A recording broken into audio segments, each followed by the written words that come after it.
In this video, I'm going to tell you how to get a kick-ass attitude about passing the CFA exam. This is burning hot, so I'm going to tell you right now. Hey, what's up? My name is Sarah. I am a CFA charter holder. I have an MBA in quantitative finance, and I used to work in equity research at Lehman Brothers. I do weekly videos on this subject, so please go ahead and hit that subscribe button if you have not already. If you're like me when I was taking the CFA exam, you're probably sitting there saying, this is so hard, this stinks, and I have nobody to look up to. But don't worry, because I have the answers. Just subscribe. So I've been really excited to make this video for quite some time, but I wanted to make sure that you could really kick ass on the exam. So I had to go through and find things that other people don't normally tell you about the CFA exam. And you're gonna know all of it by the end of this video, but you gotta stay until the end. But before I get started, comment below and let me know. How are you feeling about the CFA exam? Are you worried, anxious? Are you excited? Do you feel confident about passing it? Let me know in the comments below. So the first way that you can have a kick-ass attitude about the CFA exam is to do the opposite of what everybody tells you to do. And I want you to focus not as much on the results and on your academic performance as much as focusing on your mental strength. And so what do I mean by that? I think that so many people, when they're taking the CFA exam, they really focus on the results and they focus so much on the mechanicals of it that they neglect their personal development during this process. And what does it do? It burns you out. It makes you desperate, and it gives you a lot of anxiety. By improving your ability to be mentally strong and to perform academically, you will in fact see better results, and it will be so much more relaxing, and you'll be glad that you did it instead of looking at it like a task. So I'm going to give you an example. Every week, I want you to write down 3 things that you want to do better as an academic person, as a person who studies, as a professional, as you approach your studying. So for example, 1, I'm going to eliminate my habit of procrastinating when I sit down to study. I'm going to get a timer and I'm going to say, okay, I can procrastinate for 2 minutes and then I'm going to start studying, okay? Personal growth. 2, I'm going to not be intimidated by capital lease versus operating lease. I don't even know if that's on the exam. I took this so many years ago, but leases were in the accounting section, and that was something that was really difficult for me. So you're going to say, this week, I'm going to improve my ability to retain information, and I'm going to improve my performance on these specific questions by 30%. You could say something like, I'm going to do better with reading and taking notes. I'm going to improve my processing time when I study the chapters, okay? So focus on these kind of mental strengthening type of things, and you'll see that when you focus on those instead of what did I get wrong versus what did I get right on the chapter study questions, you're gonna see massive improvements. And look, I'm not saying that what you get right and get wrong doesn't matter, but just looking at it that way, like I said, is going to make you so desperate, and it's being so hard on yourself and neglecting all of the personal gains that you've made. And when you make gains as a person, as a professional, and you improve your skills, then you are naturally going to see those results improve too. So the number 2 thing is that I want you to look at this exam as an asset itself. And what do I mean by that? This is a process and a journey. And if you do this right, you can develop yourself and your ability and your position so highly that by the end of the process, you passing or not passing the exam is almost going to be inconsequential.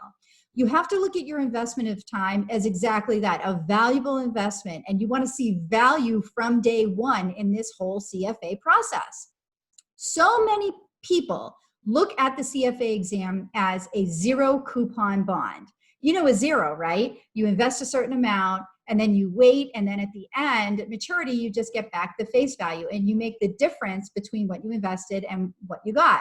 Or they look at it like a non-dividend paying stock where you just invest, you hope that it goes up, and then you get a capital gain.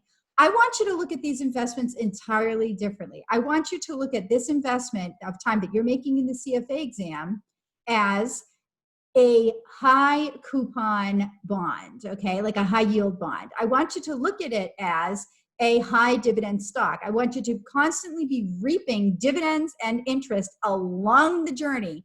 And then if you get a capital gain at the end, then that's a bonus. But what do I mean by specific things that you can do?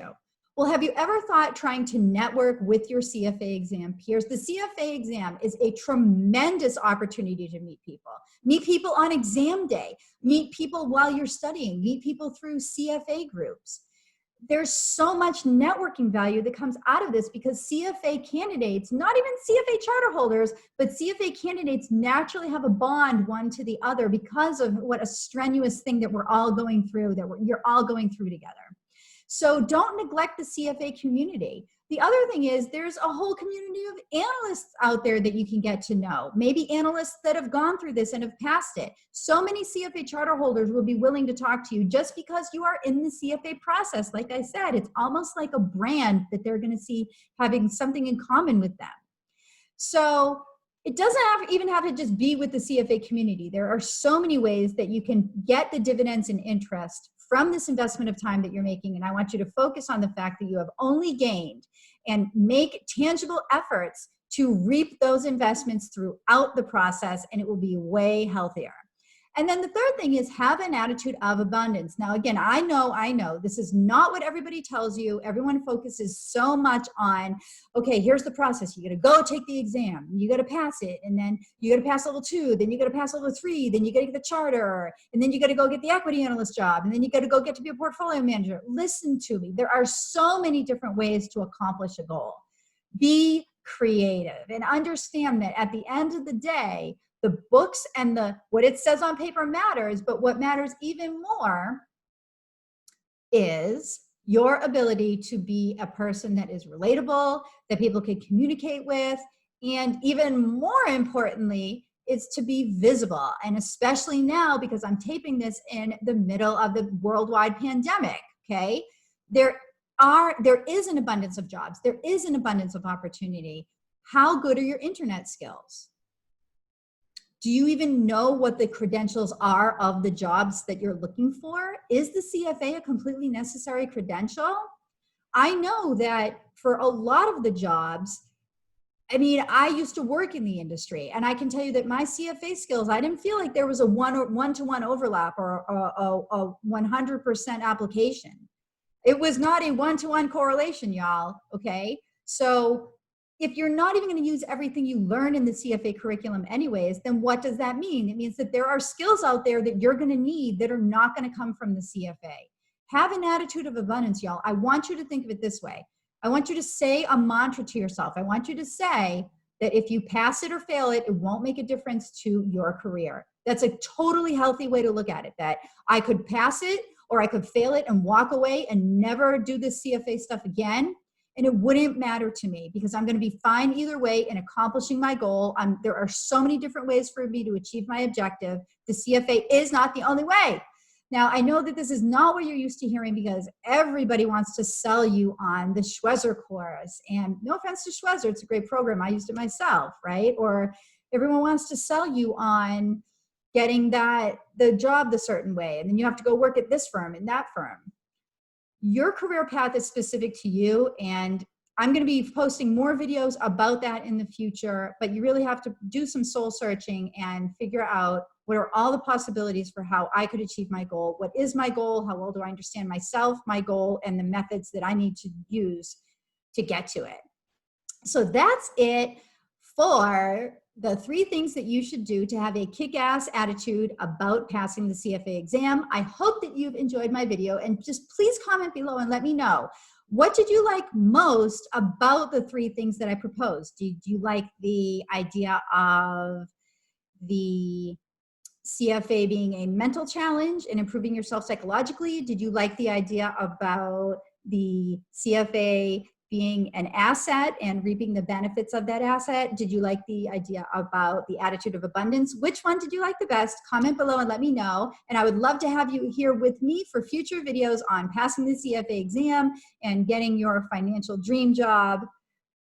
Please subscribe, and I will see you in the next one.